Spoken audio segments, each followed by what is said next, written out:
Good morning, everyone.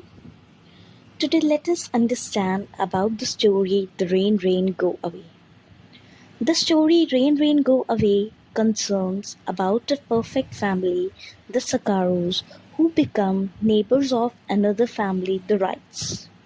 The Wrights are puzzled at the great length the Sakkaros go to avoid any contact with water, such as when Mrs. Wright tells her husband that Mrs. Sakkaro's kitchen was so clean it seemed to be never used. And when she offered Mrs. Wright a glass of water, she filled the glass carefully, covered with a napkin. But Mr. Wright chalks it up to Mrs. Sakkaro being a good neighbor. The only other odd fact about the home was that the family always seems to be tanning, but at the slightest chance of rain, they rush inside the safety of their home. Mr. and Mrs. Wright see the study of the Sakkaro residence is filled with the newspapers and encyclopedias, which Mr. Sakkaro explains is the part of his research.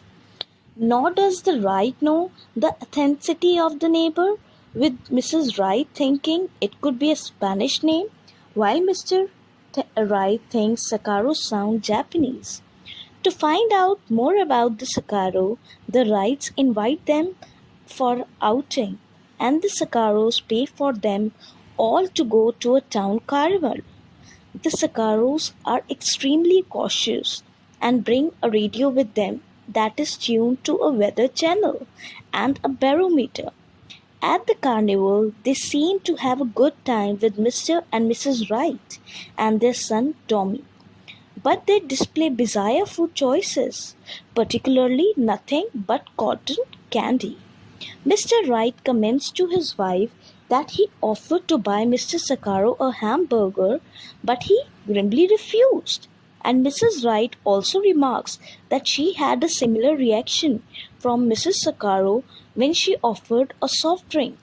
When their radio unexpectedly calls for rain, the Sakkaros appear to be in shock until they get to their house. When they pull up, it starts to drizzle, and the Sakkaros rush to get to the safety of their house. However, the rain begins before they reach their door front, and they dissolve in water. Mrs. Wright, annoying, says to her husband, "Honestly, George, you would think they are made of sugar and afraid they would melt." This story was revolving about a family who was afraid of water and of being dissolved in the rain.